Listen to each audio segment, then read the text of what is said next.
This is Danny Stygion, and in today's video I'm going to talk about how to get your first paying client as a fetish photographer or pinup photographer, whatever you want to call yourself. First I want to talk about the structure or tiers of models and photographers. So when you first start out, for example, you have your models here and your photographers here, and some models are very established and have a lot of publication credits, and they're on this level, and you're on this level because you're just starting out. This model will expect to get paid if you want to work with her. And vice versa. Sometimes a photographer is very established, and he should be paid by the model who's just starting out.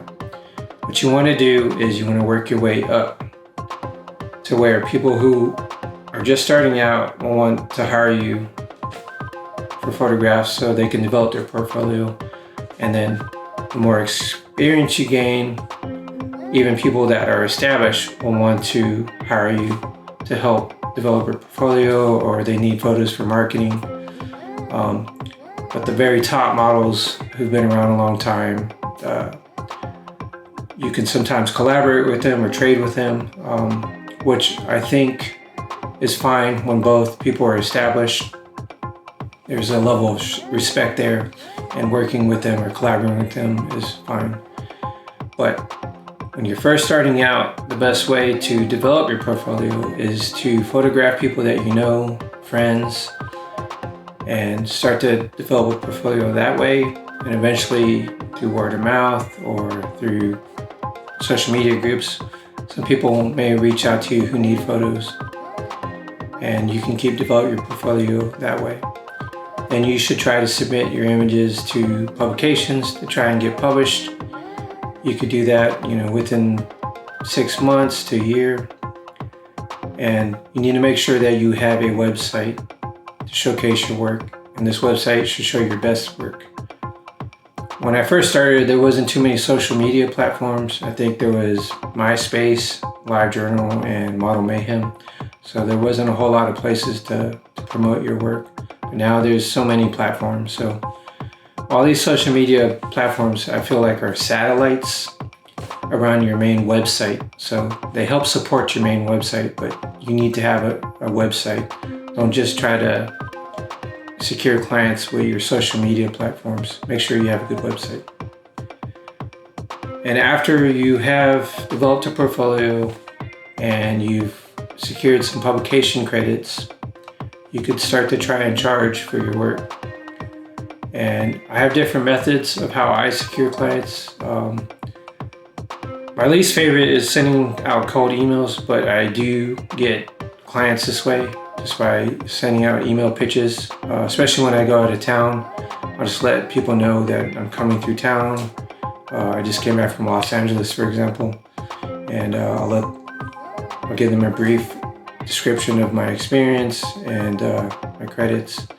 And if they're interested, I'll follow up with my rates. And another way that I promote my photography business is just to put out postings on my social media platforms, and then people who are interested will reach out to me. And I prefer this method because when I'm in contact with these people, I already know that they want photos. It's not a cold email or a cold pitch, and it's much easier to secure a booking that way.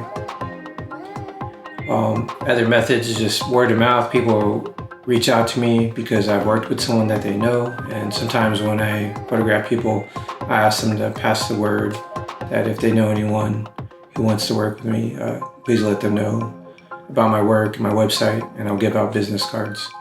So those are a few methods of how I secure photography clients. But things are definitely different than they were 10, 15 years ago. There was a year that I did 100 photo shoots in a year. But now, and back then there wasn't as many fetish or alternative photographers in Houston, but there's a lot more now. And also, not many people had really good cameras back then, but now everyone has a smartphone, and a lot of models like to just take selfies with their phones, and really don't appreciate what a photographer can bring to the table with their equipment and lighting and experience.